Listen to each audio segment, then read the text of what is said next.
முடியாத நிலையை வந்தவா உன் வீரப்புறாங்க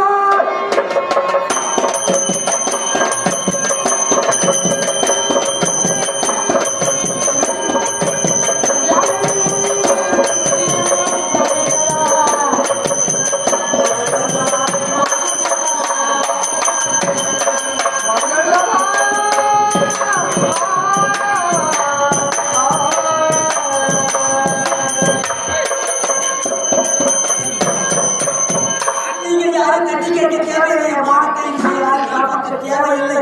நீங்கள் எல்லாம் எனக்கு புருஷனா புருஷன் சொல்வதற்கு வைக்கப்படுகிறேன். நீங்க எல்லாம் கேட்க தேவையில்லை. என் மனத்தை காப்பாற்ற இறைவன் இருக்கின்றார். அவர் நினைக்கக்கூடிய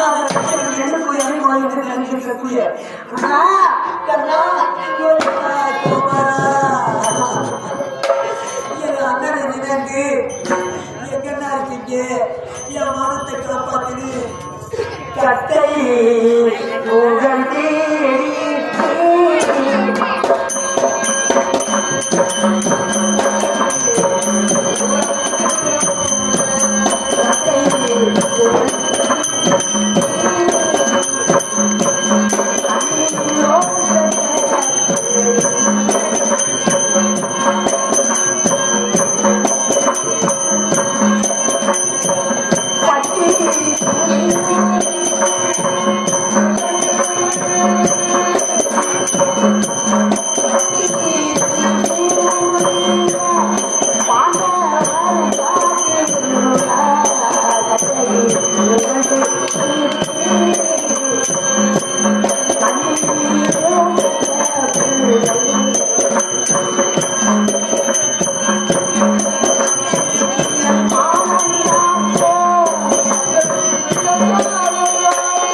அந்த சேலை ஒரு சேலையா இரண்டு சேலையா பல லட்சம் சேலை என்று கணக்கு சொல்ல முடியாத சேலையை கொடுத்துக்கிட்டே இருக்கிறார்.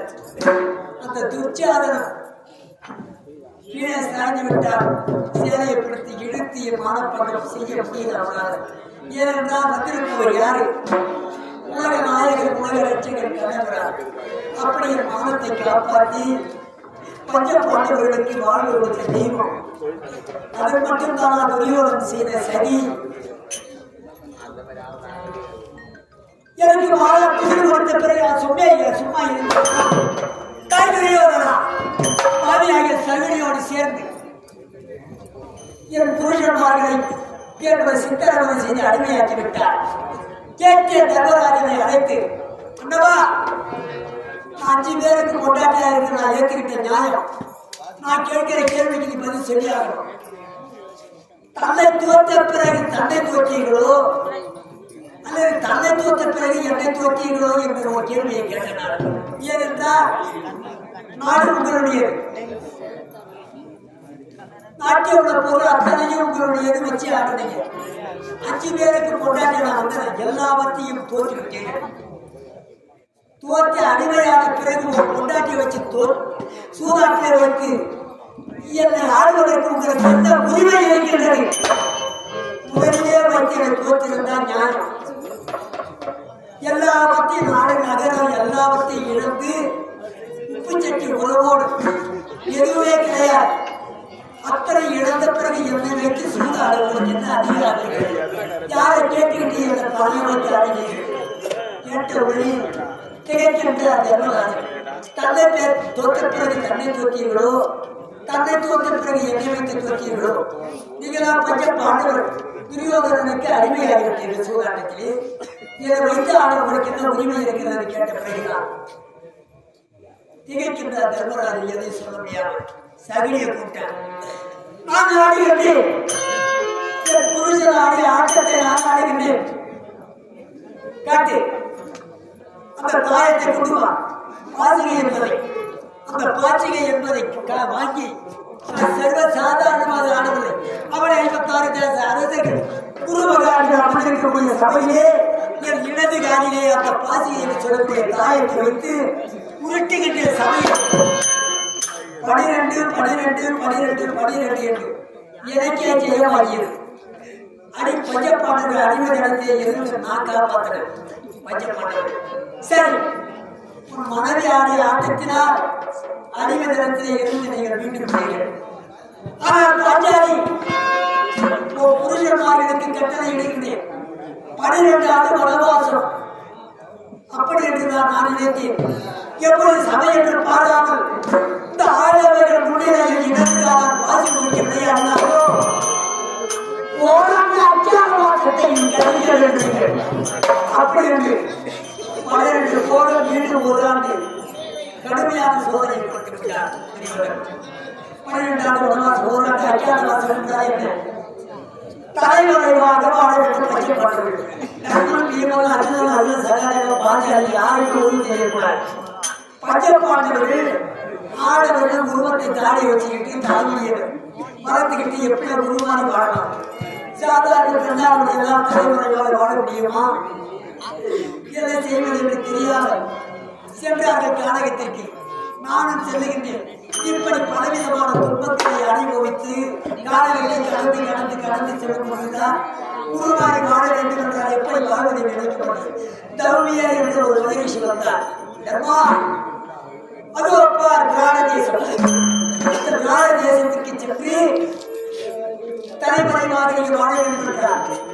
கருணாகப்பட்ட நீ அரசபையிலே கற்றுவிட்டதாகும். பீமன் மலாயுத பீமன் மடப்பள்ளியிலே சமயக்காரனாகவும் உருவத்தை மாற்ற வேண்டும். அர்ஜுனன் வேடியாகவும் ஆண்களாக பெண்களாக வேடி உருவத்தை உருவாக்கி வாழ வேண்டும். கத்திரவாத நல்ல சகாதேவன் இவர்கள் 5 பேரும் போய் சேர்த்துட்டார்கள். நான் கடவுளை பிரிந்து எல்லாம் வாழ முடியுமா? அவரை போல் நாடு தேசத்தை சேர்த்து விட்டால் என் புரிச்சனை நான் பிரிந்து வாழ முடியுமா?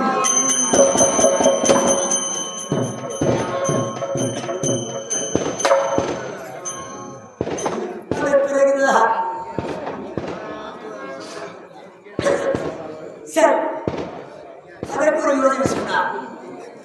ராஜவனுடைய சபையிலே புருஷனோட உனக்கு இருக்க இடம் தருகின்றேன். நான் சொன்ன பிரகாரம் நினைக்க வேண்டும். சுதர்கனை என்ற ராணி இருக்கின்றார். அந்த சுதர்கனை ராணியிடம் சென்று நான் ஐவருக்கு தேவை அறியாத பத்திரை பாஞ்சாலி நான் தோழியாக பணிவிடலை செய்து அவங்க ஏதாவது வஞ்சகத்தை துரியோதன வஞ்சகத்தை கிராமத்திற்கு போயிட்டாங்க. எனக்கு அந்த வேலை கிடையாது. வேலை இருந்தால் பொதுவாக தெரியாத ஒரு சொல்லி அங்கே போய் வேலைக்காரியாக சேர்க்கிறது. வேலைக்காரியாக சேர்த்தாலும் உனக்கு 5 பேர், ஒரு பேர் 2 பேர் 5 பேரோடு நீ வாழ வேண்டும். அந்த காலையை செஞ்சு அப்படின்னு கிளம்பிய சொன்னார். எனக்கு என்னென்ன பேர்? 5 பேர். மற்றவர்கள் பூவாய்க்காய், மிருகச்சாரி, சேத்தன், வாய்ப்பெண். இந்த 5 நாமதேயத்தோடு சுதர்கனையிடம் வேலைக்காரியாக சேர்க்கிறேன். அங்கு சென்ற போதே அந்த சுதர்கனையிடம் நான் பெரிதாக இருந்த போது அந்த உடனடியாக இருக்கிற போது பாதியாக கீழ்ச்சேகர் ஓடி வந்தார். ஆகிவிட்டார். அதன் பிறகு மலாயுத பீமன் அவரை கொண்டார். கொன்ற பிறகு எவ்வளவு சதித்திட்டங்கள் எல்லாம் நடந்து ஆண்டவனுடைய கிருமையால் கண்ணனுடைய அழிந்தார். துரியோதனத்தில் சண்டைக்கு நாடகத்துக்கு வந்தார். அவருடைய உதவியால் 18 கொண்டிருக்கிறார். பாரத போர் முடிந்து பட்டாபிஷேக தர்மனாக இருக்கின்றார். பட்டாபிஷேக ராணியாக நான் நினைக்கிறேன். மன்னன் ஏதோ அழைத்திருக்கிறார். என்று மன்னனை காண வேண்டும்.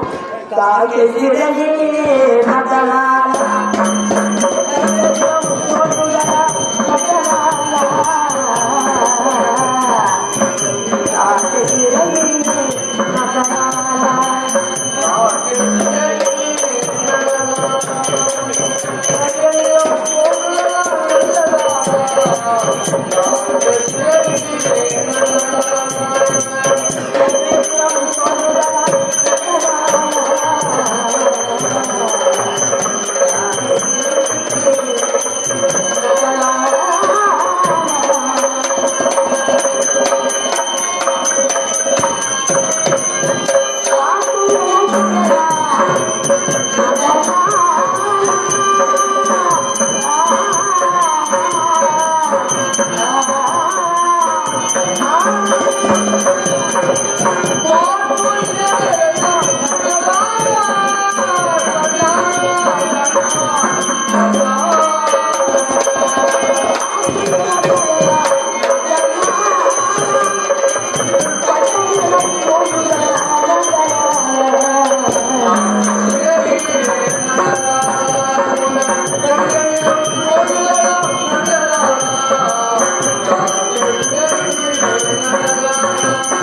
இருக்க பாகமகாராஜனுக்கும் பொதுராஜனுக்கும் பிறந்த ஐவர்களில் நானும் நடுப்பிறந்தோம் அர்ஜுனன் தர்மன் இவன் அர்ஜுனன் நகல் சகாதன் என்ற ஐவருக்கும் நடுப்பிறந்தோம் அர்ஜுனன் என்று அழைப்பார்கள். எனக்கு 12 நாவல் என்னுடைய பெயரோ பார்த்திபன் காந்தீபன் வில்விஜயன் பரிசு வினை பல்லே பரிசு வினை உரிமையை மச்சரேகை படைத்து அழகு படைத்த இந்த அர்ஜுனன் இப்படி இருக்க என்னுடைய தாய்மாமனாகிய கண்ணபிராமன் ஒரு பலாபலத்தை எடுத்து வந்தார். அந்த பலாபலத்தை எடுத்து வந்தவர்களே என்னுடைய பங்காளியாக துரியோகனும் 101 பேரும் என்னுடைய அண்ணங்க 5 அந்த பலாபலத்தை அறுத்த போது பகிர்ந்து சாப்பிட வேண்டும் என்று என் மாமா தெரிவித்து சொன்னார். அப்போது அந்த பலாபலத்தில் 106 சுவை கரெக்டாக இருந்தது. உடனே பார்த்தார் என்னுடைய அண்ணன் பீமன், இந்த பலாபலத்தை நாம் இருப்பதோ 5 அவனோ 101 பேர், இந்த பலாபலத்தை அவனுக்கு பாதி பங்கு கொடுக்கக்கூடாது என்று என்னுடைய அண்ணன் பீமன் அந்த துரியோதனை எடுத்தார். உடனே நினைத்தான் துரியோதனன் இந்த 5 எப்படியாவது தந்திரமாக சூழ்ச்சி செய்து அவர்களை மடிய வைக்க வேண்டும் அப்படி என்று தெரிவித்து நாங்கள் எங்கே சென்று குளித்தாலும் அந்த குளத்திலே ஈட்டி அம்பு வைப்பான். அப்போது என்னுடைய மாமன் கண்ட பிரமாணங்களுக்கு உதவி செய்து கொள்வான். அது மட்டுமா அவன் செய்த கொடுமை அரக்கு மாலையை கட்டி எங்களை அனைவரும் அழைத்து சென்று விருந்துக்கு அழைத்து சென்று அந்த அரக்கு மாலையை எரிக்க வைத்தான். அப்போது என்னுடைய தாய்மாமன் இருந்து கூட இருந்து எங்களை உதவி செய்தார். அது மட்டும் இல்லாமல் இடுமாவனத்துக்கு சென்றார். அனைவரும் என்னுடைய அண்ணன் இடுமாவனத்துக்கு அழைத்து சென்றார். அப்போது இடுமாவனத்திலே இடுமையுடைய அண்ணன் என்னுடைய மீனாட்சியிடம் சண்டை செய்து அங்கு இடுமையை திருமணம் செய்தோம். என் அண்ணாருக்கு திருமணம் செய்து திருமணம். அப்படி வரும்போது நான் பாஞ்சால நாட்டு தேசத்துக்கு சென்று பாஞ்சாலியை திருமணம் செய்வதற்கு வில்லை எல்லோரும் வில்லை ஒடுக்க கூடாது, ஆனால் நான் வில்லை ஒடித்து பாஞ்சாலை திருமணம் செய்து அழைத்து வந்து என்னுடைய தாயாரிடம் அம்மா நான் ஒரு கண்ணி கொண்டு வந்திருக்கிறேன் என்று தெரிவித்தேன். உடனே தாயார் மகனே 5 பகிர்ந்து சாப்பிட வேண்டும் கனி என்று நினைத்த என்னுடைய தாயார் 5 பகிர்ந்து சாப்பிட என்று தெரிவித்தார். அன்று முதல் இன்று வரை இந்த 5 மனைவி அடையாத பத்தினி பாஞ்சாலி என்று நான்கு முறை வைத்திருக்கின்றோம். அப்படி இருக்க எங்களுக்கு துரோகம் செய்த சதியெல்லாம் செய்து முடித்து 18 நாள் 18 நாள் போராட்டத்தை வைத்து அவனை முடித்துவிட்டு இப்போது நாங்கள் சந்தோஷமாக என்னுடைய அண்ணனுக்கு அஸ்தினாபுரத்தை முடிசூட்டி அரசாட்சி செய்து வருகின்றார். அண்ணாவை பார்க்க வேண்டும், அண்ணாவை பார்க்க வேண்டும்.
வாழ்த்துகின்றேன் வாழ்த்துகின்றேன்.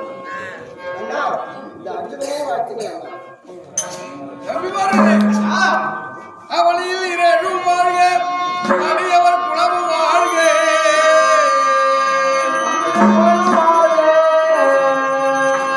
என்னவனில் இரழும் வாழ்க அடியவர் குலமும் வாழ்க தமமுடன் கல்வி வாழ்க தன்னலர் புகழும் வாழ்க வாழ்க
காணப்படுகிறது.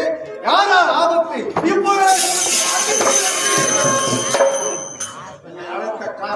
யாராலும் ஆபத்து எப்பேற்பட்ட ஆபத்தை கடலையே தாண்டி வந்து விட்டோம். இனி எந்த கால்வாய் வந்து நம்ம இங்கே வெல்ல போகிறது, எனக்கு ஆபத்து ஏற்பட போகிறது. என்னுடைய மனக்கவலை எல்லாம் எதற்காக நான் உன்னை அழைத்திருக்கிறேன் தெரியுமா? நான் அழைத்த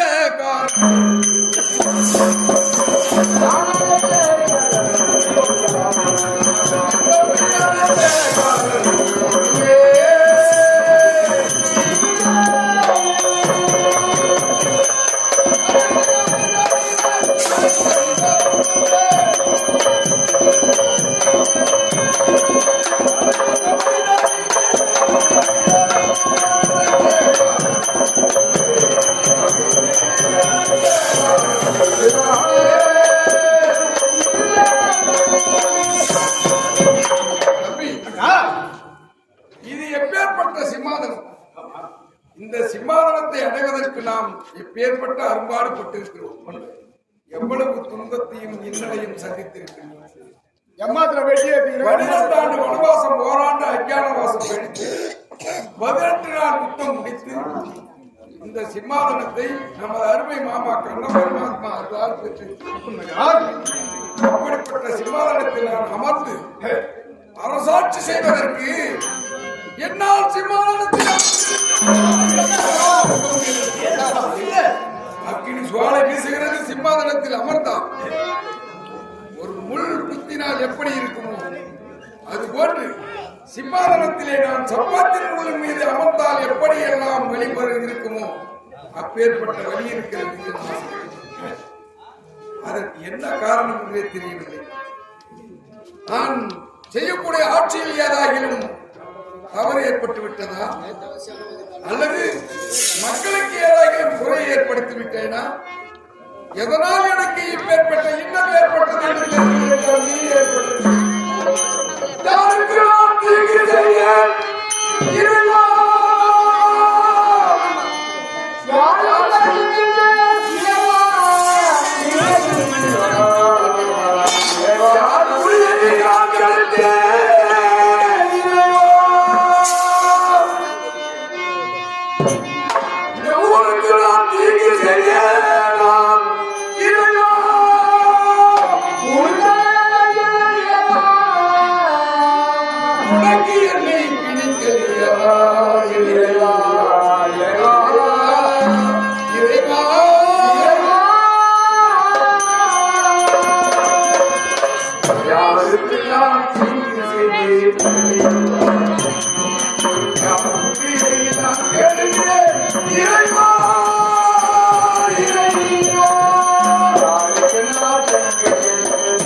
மக்கள் என்னை ஏதாக்கிலும் சபித்து அவரவர்கள் வாய்க்கு வந்தவாறு பேசி அவையெல்லாம் என்னை இப்படி தாக்கி சிம்மாசனத்தில் அமர முடியாமல் எனக்கு இப்பேற்பட்ட இன்னலை கொடுக்கிறதா என்று எனக்கு ஒன்றும் புரியவில்லை. மக்கள் கூடும் மண்டபத்தை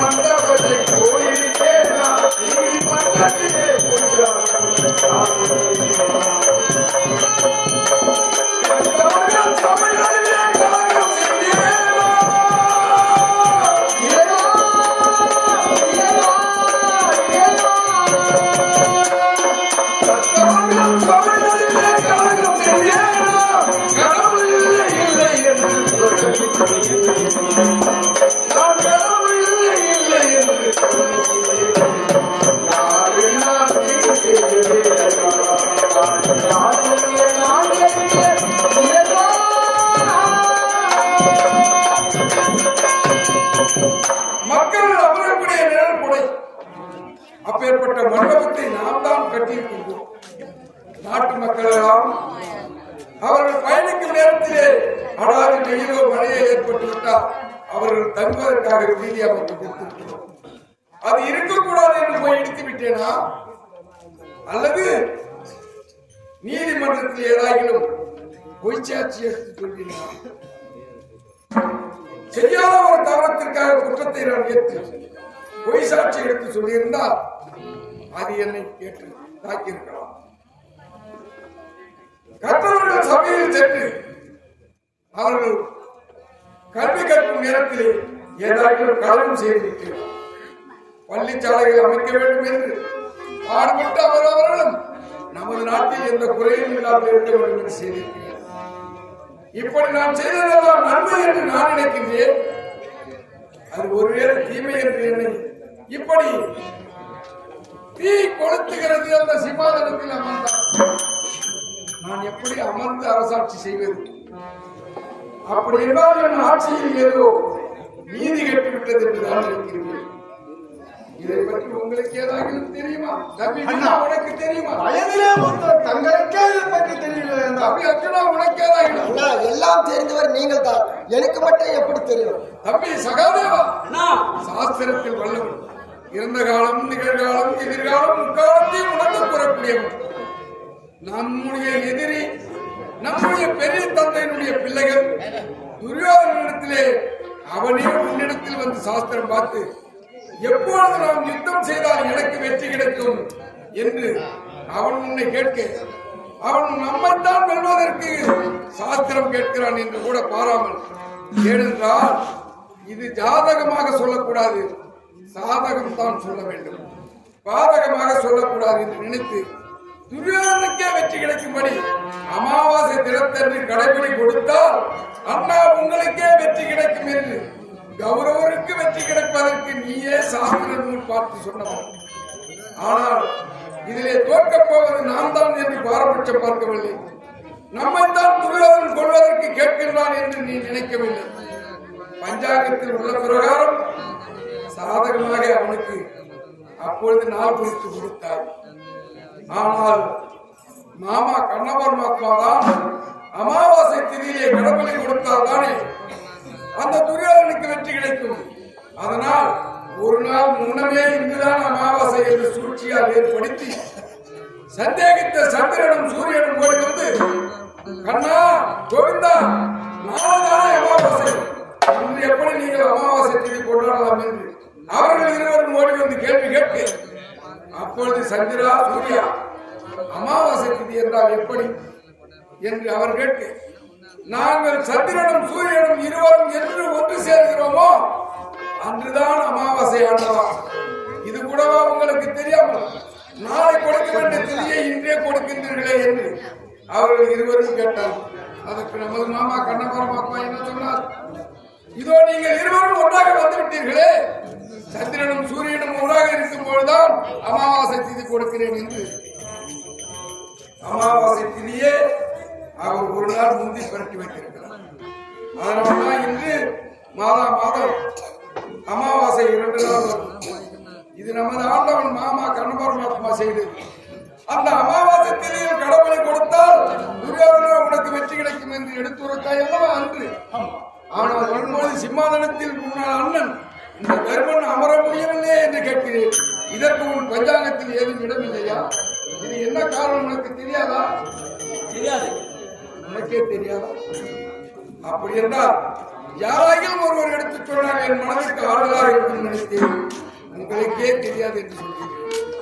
இன்பத்திற்கும் துன்பத்திலும் சரிபாதி மனைவி ஆகினாலே என் மனைவி பாஞ்சாலி புரோகரை அழைத்து கேட்கிறேன். இதற்கு என்ன பதிலளிக்கிறார்?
அம்மா நீயே பாக்கியவதி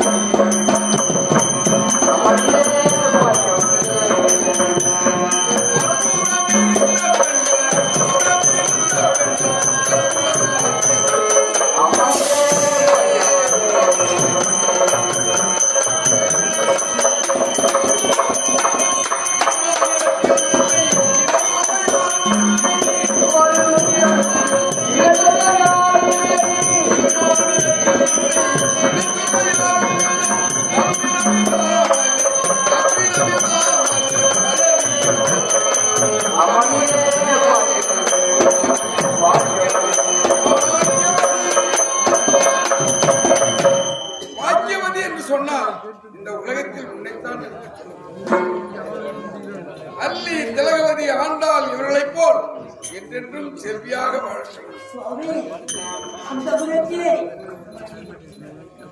பாவியாகிய துரியோதனன் செய்த சதியெல்லாம் மறந்து பட்டாபிஷேக தர்மராஜனாக நீங்கள் காட்சியளிக்கிறேன்.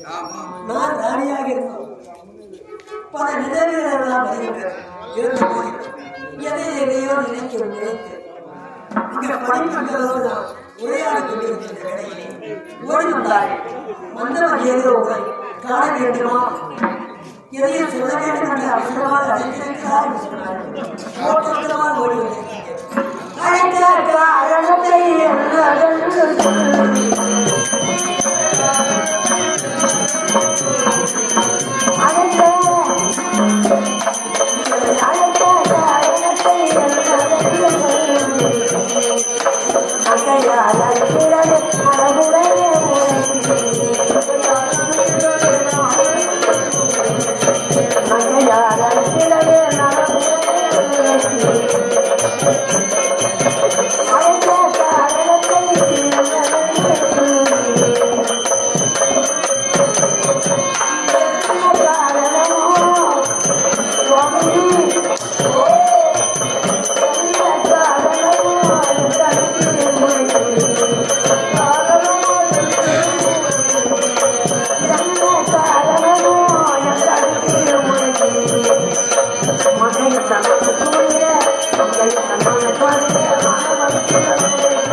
அந்த புறத்திலே சந்தோஷமாக தாய்மார்களோடு துறையால் கொண்டிருந்த இந்த நேரத்தில் அவசரமாக வரவழைத்து எனது சந்தேகத்தை தீர்த்து வைப்பா என்ற ஒரு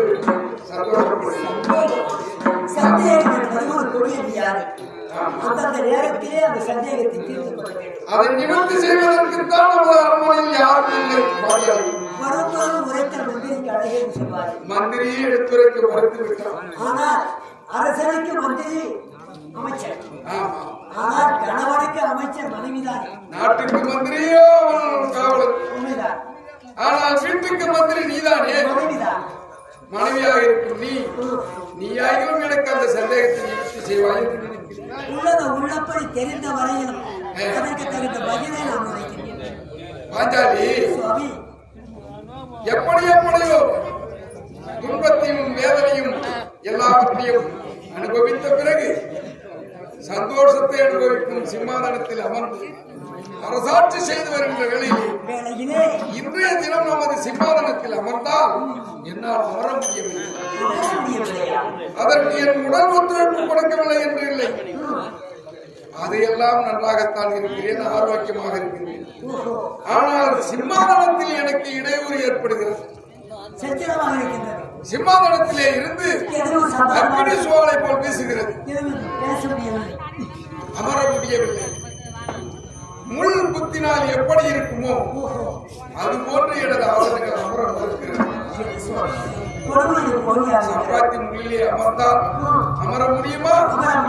அப்படித்தான் இருக்கிறது இந்த சிம்மாசனம். இன்று என்றுமில்லாமல் இன்று இப்படி வேதனை கொடுக்கக்கூடிய சிம்மாசனத்தை நான் எப்படி அமர்ந்து அரசாட்சி செய்ய முடியும்?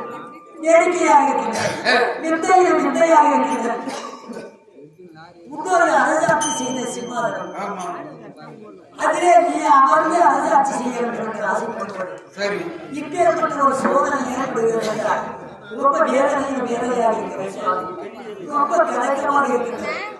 இதற்கு எனது தம்பி கதாயுதபாணி இவனை அழைத்து, அண்ணா எனக்கு மூத்தவர் தாங்கள், உங்களுக்கு தெரியவில்லை என்றால் எனக்கு மட்டும் ஏமாத்திரும். இதற்கு தகுந்த உபாயம் எனக்கு தெரியவில்லை என்று வருகிறார். ஆமா, சரி, தேசங்கள் எல்லாம் சென்று வரக்கூடியவன், வில்லுக்கென்றே பிறந்த விஜயன், அவர் என்றைக்குத்தான் உங்கள் வார்த்தையை மீறி பேசியிருக்கிறார். ஆமா, நடு பிறந்தவன். அர்ஜுனனை அழைத்தேன்.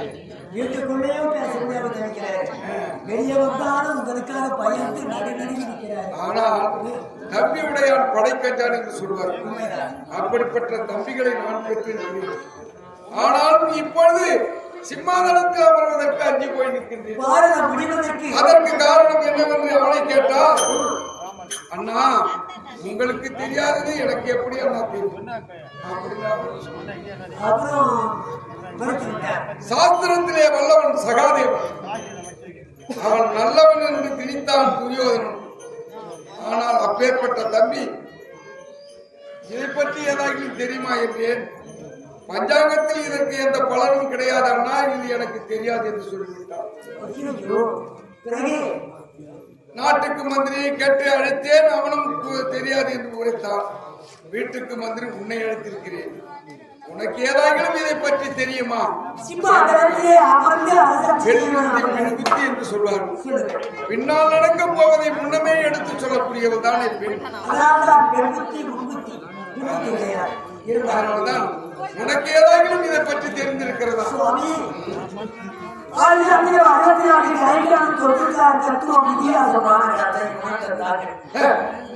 நாட்டு வேதங்கள்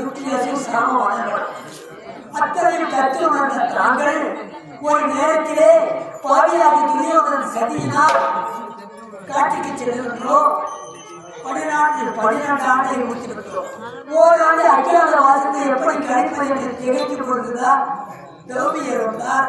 பல உபாயங்களை சொல்லி நாட தேசத்துக்கு செல்ல வேண்டும், இப்படியெல்லாம் தலைமறைவாக வாழ வேண்டும் என்று உரைக்கின்ற வேளையிலே திரௌபியர் என்றால் 6 சாட்டம் 64 கணக்கான 96 இதிகாச பாடல்கள் தெரிந்த ஒரு வேதியனாக செல்காலம் நிகழ்காலம் எல்லா காலத்தையும் நாட மன்னனுக்கு எடுத்து வைக்கும் கட்டுப்பட்டதாக நீ அமர வேண்டும் என்று உரைத்தார்கள். என்னை மார்பேடம் கொண்டு செல்லுமாறு அவர் உரைத்தார். அந்த ஓராண்டு காலம் மன்னவனுக்கு எந்தெந்த நேரத்தை எல்லாம் விவாதித்து சொல்ல வேண்டும். அப்படி உணர்ந்ததாக ஓராண்டு காலம் அங்கு நாம் சமாளித்தோம். உங்களுக்கே தெரியவில்லை இந்த சிம்மாசனத்தை அமர்ந்து நெருப்பில் மீது கையை வைப்பது போல் கால வைப்பது போல் ஆனால் பெரியவில்லை. இந்த மர்மத்தால் என்ன கேட்கின்றீர்கள் உங்களுக்கு தெரியாது எனக்கு மட்டும் என்ன செய்வாங்க தெரியும் அவையால் எனக்கு ஒரு உபாயம் தெரியும் ஒரு நேரத்திலே தந்தையாகப்பட்டவர்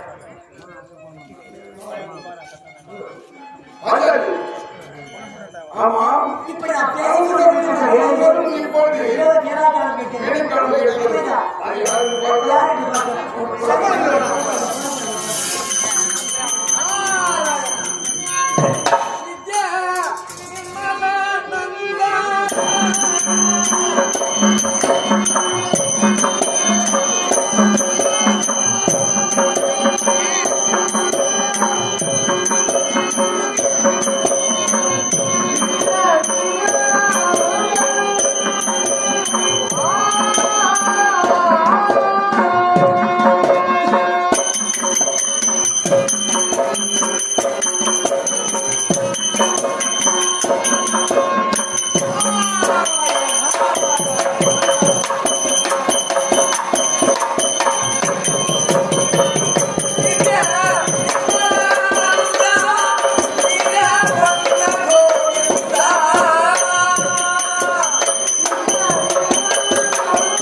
தன்னில் சோழ காப்பது தர்மம் தர்மம் தர்மம் காப்பது அன்பு எங்கே உதயமாகிறதோ அங்கே ஆண்டவருடைய ஆண்டவன் நம் எல்லோரும் காத்து ரட்சிக்க வேண்டும் சர்வ சதா காலம் அன்னவரின் பாத பருவங்கள் உண்டாக்கிறேன் யாவோ பிரம்மதேவன் சரஸ்வதி நாலு மனுஷி ஆனால் காலையில் இருந்து நேவனுஷ ஜபதங்களை முடித்துக் கொண்டு பிரம்மலோகம் சென்று அங்கு வீட்டிலிருக்கப்படாத தாய்ப்பதல் வழங்கி நல்லாசி பெற்று இந்திர சந்திர குபேரன் சொல்லக்கூடிய 3 வருடம் நான் ஒரு நாளைக்காக ஒரு கழகத்தை ஏற்படுத்தி நல்லதாக நடக்கிறேன். அப்படி இல்லை என்றால் இந்த சிறசான 1000 சிறர்களாக இருந்தாலும் இந்த இடத்தில் இருந்து தொழில்நுட்பட்ட களம் கிடைக்கணும்னால் நாம் வழங்கும் ஆண்டோட தியானத்துவமான எப்படியும் நற்பலனுக்கு திரும்ப நிற்கின்றது. ஆண்டவராய் தோன்றி வந்த ஆதிமூலமே ஆதரிக்க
நம்முடைய தொழிற்குட்பட்ட கழகம் எங்கு என்றால் அஸ்தினாபுரம் செல்ல வேண்டும். அங்கு தர்மனந்தரத்தில் சென்றால் நம்முடைய தொழிற்குட்பட்ட கழகம் எப்படி வைக்கிறேன் சாமி. நீ யாரா? ஏன் சாமி? டேய் நீ யாரா? ஐயோ அம்மா, யாரை பார்த்து மரியாதை இல்ல? பிச்சுரும் பிச்சு. டேய் டேய் நான் முனிவரா? இந்த முனிவரி கிணிவரி நீங்க சொல்லி நீங்க தின்னு நான் எப்படியாப்பட்ட ஆளு? யாரா சொல்லுப்பா. நீ யாரு? நான் ரொம்ப லேஸ்பட்டான்னு நினைச்சேன். நீ வந்தவனே என்னடா நீ யாரா? நீ மரியாதை நான் பேசுறேன். நான் யார் தெரியுமா? நான் யாருன்னு தெரிஞ்சேன். படையே நடுங்கும் கேட்டு. நீ யாருன்னு தெரிஞ்சா படையே நடுங்கும். பெரிய ஆள் நானு. நீ யாரா சொல்லாமா? நான் யாருன்னு நான் யார் தெரியுமா? கொலப்பாக்கம் தெரியுமா? கொலப்பாக்கம் கொலப்பாக்கத்துல நாட்டம் பார்க்கறது தெரியுமா? நாட்டம் மேட கூச்சா மாவன நாடு. நல்லதுக்கே காணல. ஓ அதுதான் விதை வந்து போட்டா சொல்லு முளைக்குமா? நல்ல விதையாதான் நல்லா இருக்கு. என்ன சொன்ன? ஏய் விதை வந்து போட்டா சுரை கொண்டு முளைக்குமா என்பார்கள். இருந்தாலும் நல்ல விதையாதான் நல்லாதான் இருக்கும். ஏதேதோ சொல்ற நீ கேட்கப்படாத. என்ன நினைச்சுக்கிறீங்க? சரி என்ன மாத்திரம் அவ்வளவு ஐடியா கேட்குற நீ யாரு? ஏய் தெரியல. டேய் நன்றாக பாரா. நான் தான்டா. எத்தனை வாட்டி திரும்பி பார்த்தா நீ சொன்னாதான் தெரியும். ஏய் நாரத மகரிஷிடா. நீ நாரத? 3 உலகங்களையும் ஒரு நொடியிலே சுற்றி வரக்கூடியவன். 3 உலகத்தை சுற்றி வரணும். உன் ஆதார் கார்டு காட்டு. 3 உலகத்தையும் சுற்றி வரேன் ஆதார் கார்டு. எதுக்கு எடுத்தாலும் ஈரமான அந்த கதையா இருக்குது. ஏன்னா கேட்க என்ன கேட்காத ஒரு இடம் இந்த இடம் தெரியுமா? இந்த ஆதார் அட்டையா திருமணம் நடந்து அந்த முதல்வர் 2000 ரூபாய் அதுக்குதான் கேட்கலாம் வச்சிருக்காங்க. அதுக்கும் கேட்டுவாங்க ஆதார் அட்டை. என்ன பின்ன ஆதார் இல்லாம எந்த உலகத்தையும் சேதாரம். ஆதார் கார்டை காட்டு. நீ எந்த உலகத்தை சேர்ந்தோம் நான் ஒத்துக்கிறேன். எனக்கு எது இல்லப்பா. அப்படி மண்ணாசை பெண்ணாசை பொன்னாசைன்னு சொல்லக்கூடிய 3 ஆசைகளையும் எடுத்தவனாச்சு. எனக்கு எதுக்குடா ஆதார் கார்டு இல்லைன்னா 3 உலகத்தையும் எப்படி சுற்றி வரணும்? போலீஸ்காரங்க நான் துணிக்கக்கூடிய அந்த 4000 ஜெபித்துக் கொண்டே சுற்றி வர வேண்டும். அப்படியா? உனக்கு எல்லாம் தெரியுமா? உனக்கு எல்லாம் தெரியுமா? தெரியுமா? உனக்கு தெரியாது எதுவும் இல்லை. எதுவுமே இல்லைன்னு நான் சொல்றேன். நீ சொல்லு. நான் சொல்றேன்பா. நான் சொல்லவா நீ சொல்லு? நான் சொல்றேன்பா. நீயா? உனக்கு எல்லாம் தெரியும். தெரியும்பா. உனக்கு எல்லாம் தெரியும். தெரியும்பா. அப்ப ஆனா நான் சொல்லு. ஏடா தெரியாது தெரியும்டா. ஆனா நான் சொல்லி அதுக்கு அர்த்தம் சொல்லணும். ஆடாவுக்கு தெரியுமா? தெரியுமா கேட்போம். தெரியுமா? தெரியுமா? சரி, அதுக்கு முதல்ல ஆடாவுக்கு அடி எடுத்துக்கலாம். டேய், அறத்திலே சிறந்தது தர்மனந்தர். அறம் என்ற வார்த்தைக்கு புரியமா வந்தாண்டா தர்மனந்தர். தர்மனந்தா ஆவன்னா ஆண்மை சிறந்தவன் பரசுராமன். அதே இன்பத்தை சிறந்தவன் பீஷ்மாச்சாரி. ஈயன்னா ஈகையை சிறந்தவன் கர்ணாபிஷேகன். உண்மையை சிறந்தவன் அரிச்சந்திரன். ஊக்கத்தில் சிறந்தவன் துருவன். எதிரிக்கு அஞ்சாதவன் அர்ஜுனன். ஏழ்மையிலே சிறந்தவன் சேலந்தா. ஐக்கியம் ஐக்கியமிட்டு உண்டா சிறுதொண்ட பக்தன் தான். ஐக்கியமிட்டு சிறுதொண்ட பக்தன் தான். ஒழுக்கத்தில் சிறந்தவன் ஸ்ரீராமர். என்கிட்டே தான் கத்துக்கிறாரு. ராமரே அவன் தான் கத்துக்கு போயிரு. எப்படி ஒழுக்கமா இருக்கு என்ன பார்த்தா கத்துக்கிறாரு. அப்படின்னா ஓ ஓ ஓ பதிஷ்டன் பதிஷ்ட மகாபுரம் அக்கு அவடா அவை பாட்டி இது ஆத்தி சொல்லி என்ன அது கேட்டால் அப்படி என்றால் அடக்கம் வேண்டாம். அதான் தெரிஞ்சா ஏண்டா நான் இப்படி எல்லாம் ஒரு கூட அதுக்காக பரவாயில்ல. ஒண்ணு தெரியாது. ஆவுக்கு அடி எடுத்துங்கன்னு சொல்லிட்டு போறேன். ஆவுக்கு அடி எடுத்துக்கலாம். அறம் செய்ய இந்த கதையெல்லாம் போட்டாரு. ஆவுக்கு அடி எடுத்துங்களா? தெரியுமா? தெரியுமாப்பா? உனக்கு தெரியுமா? எனக்கு தெரிஞ்சு சொல்லிட்டு உனக்கு தெரிஞ்சு சொல்றேன். ஆவுக்கு அடி எடுத்துங்க. இதை உடல் தெரிஞ்ச நம்ம முடிவு தெரிஞ்ச மொழி ஊரை கொடுத்தாரு. சரி, ஒரு மாசத்துல எத்தனை நாள்? 30 நாளா? நீ எந்த பள்ளிக்கூடத்துல படிச்ச? ஒரு மாதத்துக்கு ஒரு மாசத்துல எத்தனை நாள்? 30 நாள். உனக்கு என்ன தெரியுமா? உனக்கு என்ன இருக்கு? உனக்கு என்ன இருக்கு? ஒரு மாசத்துல எத்தனை நாள்? 30 நாள். ஒரு சின்ன பையன் கேட்டா கூட கண்டுக்காக 30 நாளா ஒரு மாசத்துக்கு என்னடா? ஒரு மாசத்துக்கு 30 நாளா வருது. எப்படிதான் வருது? ஆனா நீ சொல்லுமா? 1 2 3 4 இப்ப ஒரு நாள் வருதா? 5 6 7 8 9 10 11 12 13 14 திறமசாலி 2 நாள் 15 16 அந்த 2 நாள் எதுக்குடா? என்ன அந்த 2 நாள் எதுக்குடா? தரிட்டு பண்றதா கையை வெறும் நீக்குது. அது அப்புறம் சொல்றது. ஒரு மாசத்துக்கு எத்தனை நாள் தெரியுமா? ஒரு மாசத்துல 3 நாள். 3 நாள் என்ன உனக்கு என்ன இருக்குதா? 4 14 24 4 14 24 மொத்தம் 3 நாள் தான் இருக்கு. வா ராசா 3 நாள் தான் இருக்கு. நல்லா தெளிவா கேட்டு 4 நாள் எத்தனைன்னு கேட்டேன். 4 நீ எந்த நாளுக்கு போற? மாதத்துக்கு அதுதான் நான் கேட்டது. என்ன 4 எத்தனை நாள் இருக்குன்னா நான் கேட்டேன். அது கூட கேட்க வந்து அப்படின்னா எங்க கிளம்புற? என்னுடைய தொழில்நுட்ப கழகம் சரி சரி நல்லபடியா நடந்தா சரி.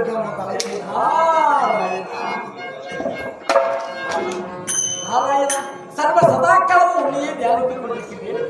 என்னுடைய தொழில்நுட்ப கழகம் இங்கு செல்ல வேண்டும். நாராயணகரி நாராயணகரி நாராயணகரி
நோக்கி வீணை கவனம் கேட்கிறது. யார் வருகின்றார் என்று பார்க்கலாம். யாரை விட்டதுகா தலை விதி யாரை விட்டதுகா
இருந்தாலும் தேனில் வீழ்ந்த ஈயை போல் திகைத்துக் கொண்டிருக்கின்றோம், தவித்துக் கொண்டிருக்கின்றோம். இந்த வேளையில் நீங்கள் வந்தது எங்கள் மனதுக்கு நிம்மதியை கிடைக்கும் என்று நான் நினைக்கிறேன். தர்மநந்தனா, நான் பல தேவர்களிடமும் சென்றிருக்கின்றேன், பல அரசர்களிடமும் சென்றிருக்கின்றேன், பல முகிலும் சென்றிருக்கிறேன். ஆனால் தங்கள் வரவேற்பே வரவேற்பு. என்னவென்று என் பாத மாதை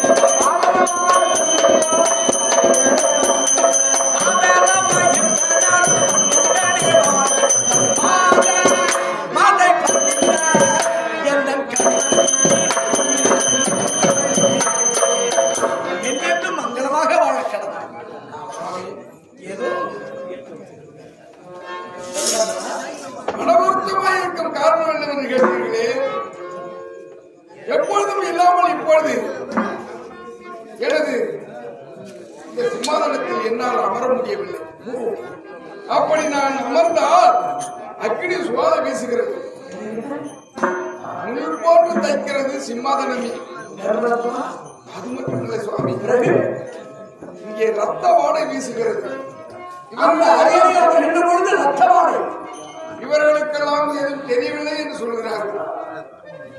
எனக்கு மட்டும்தான் இதனுடைய அறிகுறி தெரிகிறது. இந்த அரியணையில் அமர்ந்தால் இப்பேற்பட்ட துச்செல்லாம் ஏற்படுது. ஆமாம் சுவாமி. ஏ நீ பாட்டி மானம்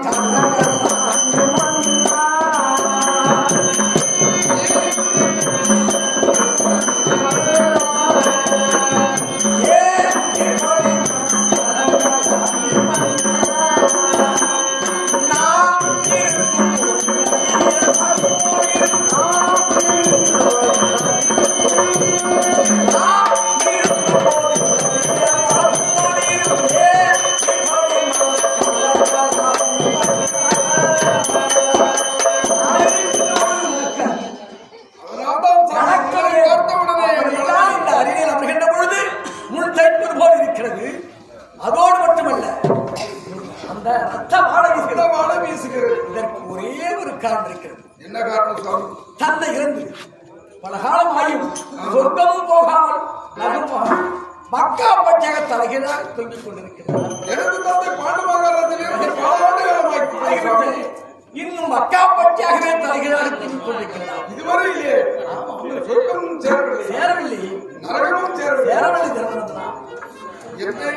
சேராத என் தந்தை பிள்ளைகள் பிறப்பதற்கு தாய் தந்தையருக்கு செய்ய வேண்டிய கடமைகளை செய்வதற்கு தந்தை இறந்து இவ்வளவு காலமாகி இன்னும் நற்கதி அடையவில்லை. அண்ணவர் நற்கதி அடைய வேண்டும் என்றால் இதற்கு ஒரே ஒரு வழி இருக்கிறது. அது என்ன வழி சாமி சொல்லுங்கள். முதலில் அதை செய்து என் தந்தைக்கு ஏதாவது விமோச்சனம் தேடுகிறேன் சொல். அஸ்வமேத யாகம் என்று ஒரு யாகம் இருக்கிறது. அஸ்வமேத யாகம். ஆமா, அஸ்வமேத யாகம் என்று ஒரு யாகம் இருக்கிறது. அந்த யாகத்தை நீங்கள் செய்தீர்களானால் எப்படி இதெல்லாம் மாறாட்டமாக ஆகிடும். அதை செய்தால்தான் எங்களுக்கு விமோச்சனம் கிடைக்கும் என்றால் நிச்சயம் செய்து முடிக்கும். எப்படி என்றால் அதை எப்படி செய்வது என்று மட்டும் எங்களுக்கு பஞ்ச கல்யாணம் என்று தெரிவிப்பார்கள். அஸ்வம் ஆமா 5 விதமான குணங்கள் படைத்த அஸ்வத் பஞ்ச கல்யாணம் என்று தெரிவிப்பார்கள். அந்த பதக்கி தர்மர் அஸ்வமேதையாகம் என்று பட்டம் கட்டி அதன் நெற்றியிலே பட்டத்தை கட்டி அனுப்ப வேண்டும். நகர்வலம் அப்படி 56 தேசத்திற்கு செல்லும். எப்படி என்றால் அதை பார்த்து திரவியங்களை கொடுப்போம் இருக்கிறார்கள். சரி. ஆனால் அதே அசத்தை பிடித்து கட்டுவார்கள். ஆனால் எவரும் இல்லை. ஏனென்றால் எப்பேற்பட்ட புஜபல பராக்கிரமசாலிகள் இருந்தாலும் அப்படி கட்டளை என்றால் என்ன செய்ய வேண்டும்? நீங்கள் அவர்களை மறுபடியும் சென்று சுத்தம் செய்து அவர்களை அடக்கி என் தம்பிமார்களை விழுந்தால் போதுமே. ஒரு கடையில் கொண்டு வருகின்ற இருக்கிறார். அதாவது அவன் கதையே முடிக்கக்கூடிய பீமன் இருக்கிறார். இப்படி பலப்படுத்தவர்கள் எல்லாம் என்னிடம் இருக்கும்போது பாசுபதாஸ்திரம் வாங்கியவனாயிற்று. நமது அஸ்வத்தை கூட கட்டுவதற்கு எவரே இருக்க முடியுமா? எந்த காரணத்தை கொண்டு இருக்கார்? நீங்கள் அந்த தர்ம அஸ்வமேதையாக வென்று அந்த பஞ்சகல்யான் என்ற அந்த குதிரைக்கு கட்டி அனுப்புங்கள். அவனை 56 தேசத்துக்கும் சென்று வரட்டும். திரவியங்களை கொடுப்பார்கள். சில பேர் ஓடி வந்து ஓட்டுநர்கள் திரவியங்களை கொடுப்பார்கள். ஆனால் யாராயும் அதற்கு மறுப்பு தெரிவிப்பார்கள். அவர்கள் நீங்கள் சென்று யுத்தம் செய்து அவர்களை இப்பொழுது அஸ்வமேதையாகத்திற்கு ஏற்பாடு செய்கிறேன். நீங்கள் தெரிவித்த பஞ்ச கல்யாணி என்று சொல்லக்கூடிய 5 வித குணப்படுத்த ஒரு அஸ்வத்தை எடுத்து அதை வரவழைத்து அதன் நெற்றியிலே பட்டையை கட்டி இப்போதைய அஸ்வமேத யாகத்திற்கு தகுந்த ஏற்பாடுகள் செய்யுங்கள். ஆகட்டும் சுவாமி, ஆகட்டும். தண்ணீர் நானே சுவாமி. தம்பி இப்போதான் புரிகிறது இதற்கு என்ன காரணம் என்று. ஆகினாலே சுவாமி முனிவர் சொன்னது போல அவர் வார்த்தையை கேட்டு நாம் இப்பொழுதே அஸ்வமேத யாகத்தை செய்தால் நிச்சயம் நம் தந்தையும் சொர்க்கம் சேர்வார். நமது நாட்டிலே ஏற்பட்ட இவ்வளவு இன்னலும் நிவர்த்தியாகும். அதனால் 5 குணம் படைத்த அஸ்வத்தை இப்பொழுதே அழைத்துக் கொண்டு வாருங்கள். நமது பெயரை பட்டையை பற்றி 56 தேசத்திற்கும் நகர்வலம் சென்று வரட்டும். அந்த அஸ்வம் அதை பார்த்து அதன் முதுகிலே அவரவர்களும் திரைவம் வைத்து வேண்டியதை கொடுத்து அனுப்புபவர்களும் இருக்கின்றார்களாம். கொடுத்து அனுப்பினால் திரும்பி அசுவம் வந்துவிட்டால் யாகத்தை நடத்தலாம். ஒருவேளை யாராயினும் அதை மறுத்து கட்டிவிட்டால் நீங்கள் சென்று கட்டிய அவனை வெட்டி வீழ்த்து விட்டு நமது அசுவத்தை எடுத்துக் கொண்டு வாருங்கள். அப்போது யாகத்தை செய்யலாம். யார் இருக்க முடியும்?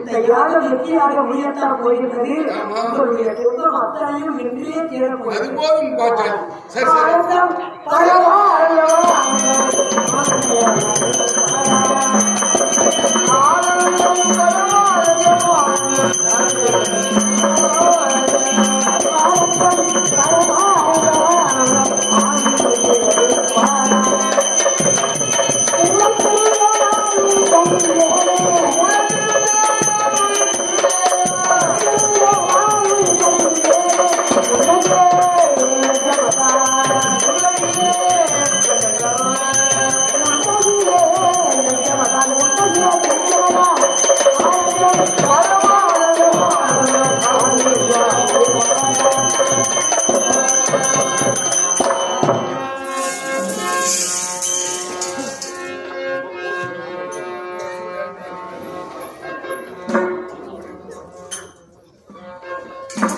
அப்படிப்பட்ட அசத்தை அழைத்துக் கொண்டு வாருங்கள். தம்பிக்கு கட்டளையிட்டேன்.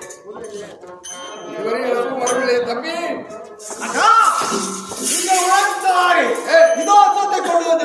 அப்படியா? மிக்க சந்தோஷம், மிக்க சந்தோஷம். இப்பொழுதே இதன் நெற்றியிலே பட்டையும் எழுதி தர்மர் அஸ்வமேத யாகம் அப்படி என்று எழுதி நெற்றியிலே பட்டையும் இதை பார்ப்பவர்கள், இதை வாசித்து பார்ப்பவர்கள் இதற்கு வேண்டிய திரவியங்களை இதன் முதுகிலே கட்டி அனுப்பலாம். அப்படி இல்லை என்றால் நம்மிடம் சவர் புரிய வேண்டும் என்றால் திறமை வாய்ந்தவர்கள் நாட்டில் இருந்தால் இந்த அஸ்வத்தை யார் பிடித்து கட்டுகின்றார்களோ அவர்கள் மனதேறி முழுவதும் கட்டி பார்க்கலாம். அதையும் சந்திக்க தயார் என்று நகர்வலம் செல்லட்டும். நீங்கள் அனைவரும் அஸ்வம் முன்னே புறப்பட்டு செல்ல வேண்டும். தம்பிமார்கள் நீங்கள் நால்வரும் அதன் பின்னே செல்லுங்கள். எந்தெந்த நாட்டு மன்னர்கள் எல்லாம் நமக்கு வேண்டிய திறமையை கொடுக்கின்றார்களோ அதையும் கண்காணித்து வர வேண்டும். நமது அஸ்வத்தை யார் பிடித்து கட்டுகிறார், அப்படி உங்களை விட குணப்படுத்த இந்த உலகத்தில் யார் இருக்கிறார் என்று அதையும் நீங்கள் சந்தித்து விட்டு வர வேண்டும். வெற்றியோடு சேர்த்து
மாமாவர்கள் கிருஷ்ண பரமாத்மா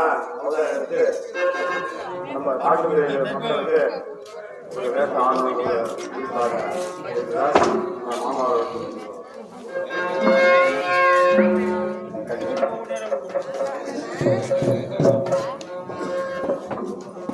உலகத்தில் உள்ள அனைத்து உயிர்களுக்கும் மனிதர்களுக்கும் பரவலாக இருக்கிறேன். எல்லா உயிர்களிலும் இருக்கும்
ஆவணி மாதம் அஷ்டமி திதி ரோகிணி நட்சத்திரம் முதல் கிழமை காலை 8:30 மணிக்கு எனக்கு கற்கர் என்ற முனிவர் பெயர் வைத்தார். ஓர் இரவில் பிறந்ததால் ஓர் இரவில் பிறந்து ஒளித்து வளர்ந்து தற்காலிய தீங்கு செய்த அம்சங்களை பெற்று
சுவாமி சுவாமி வணங்குகிறேன் சுவாமி.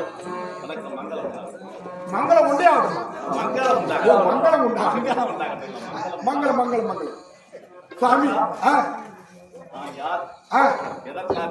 எதற்காக வந்திருக்கிறீர்கள்? அனைத்தும் தெரியுமா தங்களுக்கு? தாங்களுக்கு தெரியாத ஒன்றும் இல்லை, எனக்கு என்ன தெரியும். இருந்தாலும் சொல்றேன் நான். ஐயா, இப்ப இந்த நாட்டுல எல்லாருக்கும் பரிகாரம் விட்டு நாம வந்திருக்கிறோம். ஒரு வார காலமாகவே அரண்மனைக்கு நீங்க வந்து உங்க ஆசை மனைவி அருமை மனைவி 2 பேர் இருக்கிறாரு. தாமா ருக்மணி. என் வீட்டுல 1 வயசுலயே நான் சமாளிக்க முடியல. நீ வேற இங்க 2 வயசுக்கிற எங்க போராடெல்லாம் ஒண்ணு பிடிச்சிக்கிறேன். ஆனா என்ன பண்றது, எப்படிதான் சமாளிக்கிறதே தெரியல. இருந்தாலும் ஆசை மனைவி உங்க 2 பேரும் கோபமா இருக்கிறாங்க. ஏன்னா நீ மட்டும் எங்க போறீங்க எங்க வரீங்க ஒரு வார காலமாகுது இந்த வீட்டுக்கு வந்து. அதனால என்கிட்ட சொல்லி என்ன காலம் எங்க மகாராஜா எங்க போனாரு, எங்க வந்தாரு, எந்த சிரிக்கி வீட்டுக்கு போயிருக்காரு யார்கிட்ட கேட்கிறாரு. ஐயோ எந்த சக்காத்து வீட்டுக்கு போயிருக்காரு, அவர் எந்த சக்காத்து வீட்டுக்கு போயிருக்காரு எனக்கு எப்படி தெரியும். இருந்தாலும் நீங்க வராரு, இன்னைக்கு நீங்க பாருங்க, அவர்கிட்ட நீங்க எப்படி பேசணும் பண்ணலாம் பேசுங்க சொல்லிக்கிறேன். அரசு வேலை செய்பவர்களுக்கு 1000 பணிகள். ஆமா சாமி. மக்களை ஆமா அரசின் அல்லவா. இருந்தாலும் சாமி ஒரு கண்ணுல மக்களை பார்க்கணும், ஒரு கண்ணுல மனைவி மார்களை பார்க்கணும்ல. நீங்க மக்களே கேட்கணும், நீங்க மாட்டம் போயிட்டீங்கன்னா அப்புறம் வீட்டுல இருக்கிறவங்க கோச்சிக்க மாட்டாங்க. நேரம் வரும் பொழுது மனைவி மக்களை சந்திக்கலாம். சரி சாமி. முதலில் ஆமா நோக்கம் என்ன என்பதை இப்ப நீங்க தெளிவாக எடுத்துரைக்க வேண்டும். 16வது ஆண்டு வந்த உக்கரசேன மன்னன். உக்கரசேன மன்னன். உக்கரசேன மன்னனுக்கு 3 பிள்ளைகள். 3 பிள்ளைகள்.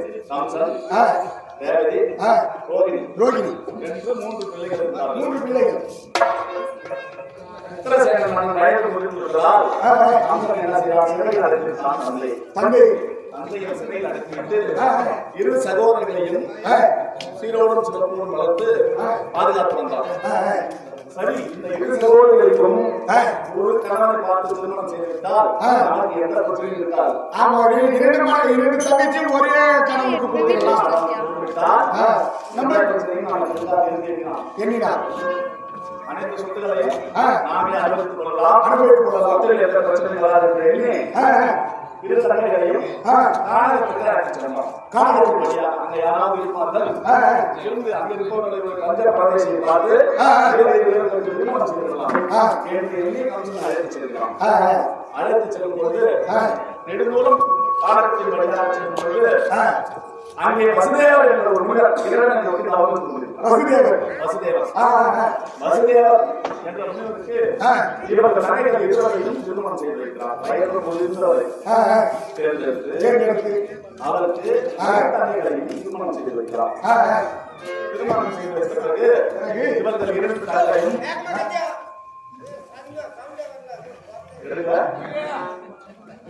இவர்கள் இரு தங்கையும்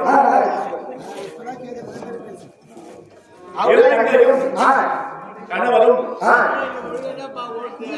நல்ல கோல போயிட்டு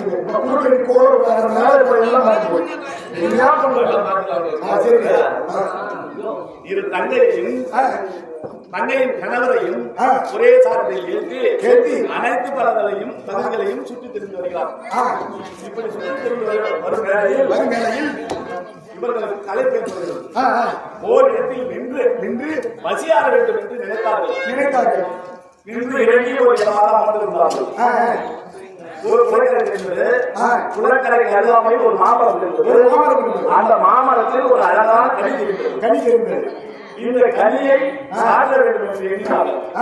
எண்ணிய கம்சன் சென்று அந்த கனியை பறித்து கொண்டு பரிமாறிவிட்டார்.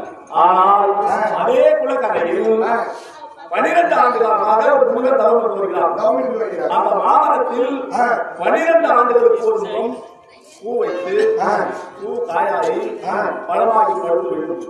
அந்த பொருள் பழத்துக்காக 12 ஆண்டு காலம் தவம் இருந்து பழம் கை வரும் வேலையில் சென்று சாணமசாலா குளிர்ந்து கூட போகிறார்.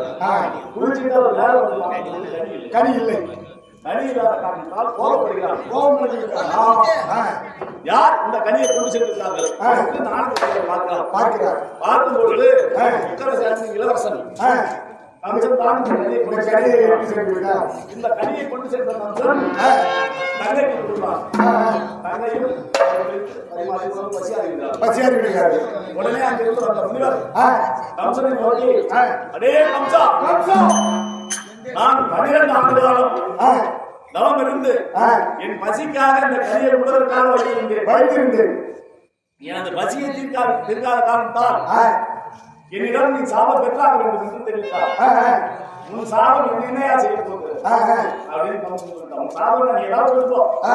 உன் சாபம் என்னையா செய்யும் அப்படின்னு சொல்ல உடனே முனிவர், அரே கம்சா, தந்தை கட்டி அஷ்டமபுத்திரனாக பகவான் கிருஷ்ணன் தோன்றுவார். இதை தோன்றுவார் அன்றே உனக்கு அறிவு நிச்சயமாக. அதனால் 8வது குழந்தையாக தோன்றுவார். அவராலே உங்களுக்கு அறிவு நேரிடும். அதனால் ரோகிணி நட்சத்திரத்தில் பிறந்தேன். பிறப்பு எப்படி இருந்தது தெரியுமா? எப்படி இருந்தது? எனக்கு முன்னாடி பிறந்தவர்களை வெட்டி விடுவான். வெட்டி விட வேண்டிய குழந்தைகளை எடுத்து செல்வான். தங்கிக்கு போகிற குழந்தைகள் அழிவு குழந்தையாக பிறக்கும் பொழுது கொண்டு செல்வான். அங்கிருந்து ஒரு குழந்தையாக சொல்லிட்டாங்க. 8வது குழந்தையாக சார்ந்து கொடுக்கிறாங்க. இந்த குழந்தையாக சொல்ல போறேன், நிறுத்தி வை அப்படின்னு சொல்லிட்டு நம்ம 8வது குழந்தை நேரம் வந்துள்ளது. என் தாயானது வசுதேவருக்கு ஆனந்திஷ்டியும் பகவான் சொல்கிறார், சிறச்சியாக இருக்கும் உன்னுடைய மனைவிக்கு நான் குழந்தையாக பிறந்த போகிறேன். பிறந்தவுடன் என்னை யாருக்கு கூட்டிக் கொண்டு போய் 1000 விட்டு அங்கே எனது சகோதரர் கிடைத்தார். அதை கொண்டு வந்து இங்கே வைத்து என்று தெரிவித்தார். அதன்படியே ஓரில்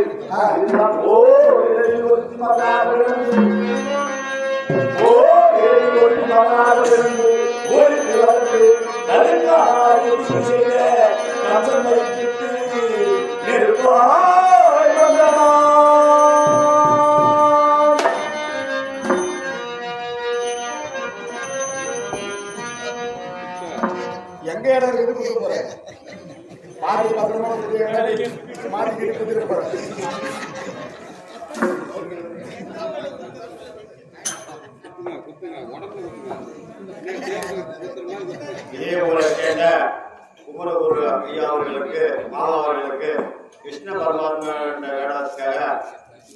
காட்டுப்பேரை சேர்ந்த சண்முக அவர்கள் அவையாகி கும்பாகி காட்டுக்கு தெரிவிக்கும் அவையில் நல்ல மரங்கள் நீர்த்தூளை வாசியாக நின்றாலும் புதுப்பெரிய மாற்றம் தென்மரம் தென்னை மரத்துக்கு எப்படி தென்னை மரம் இந்த ஊருக்கு நல்லது செஞ்சு மாமா அவர்கள் கிழக்கு மாமா அவர்களுக்கு இந்த சண்முக கவுனாக ஒரு 500 ரூபாய் சன்மானம் வாங்கிக்கிறேன்.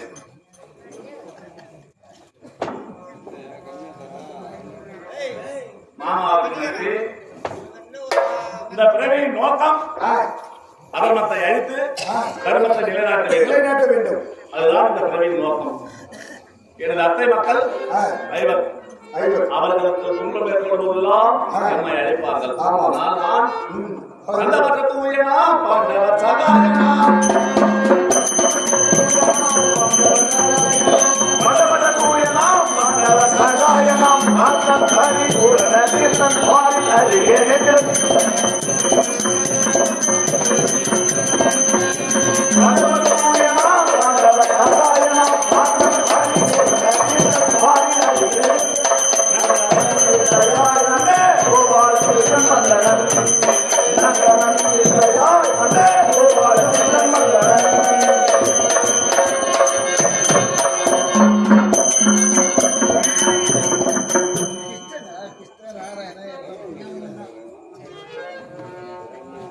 நமது பிறவியின் நோக்கம் பூமி வாரம் தீர்க்க வேண்டும். பூமாதேவியிடம் வாக்கு கொடுத்தபடியால் பூமி வாரம் தீர்க்க வேண்டும். அதர்மத்தை அழித்து தர்மத்தை நிலைநாட்ட வேண்டும். இதுதான் நமது பிறவியின் நோக்கம். மகாபாரதத்திலே உலகத்திலேயே மிகப்பெரிய காவியம் சொல்லுவாங்க. மகாபாரதத்துல பெரிய உலகத்திலே இருந்த எத்தனையோ காவியம் சிறந்த காவியம், பெரிய காவியம் மகாபாரதம். நாங்க நடத்தக்கூடிய நாடகம் மகாபாரதத்துல இறுதி 18 நாள் சண்டை முடிந்த பிற்பாடு நடக்கக்கூடிய நாடகம். அதனால் விரிவாக சொல்லிட்டே போனா நிறைய சொல்லிக்கலாம். அதெல்லாம் நேரத்தை கருத்தில் கொண்டு மனைவி செலுத்துவோம்.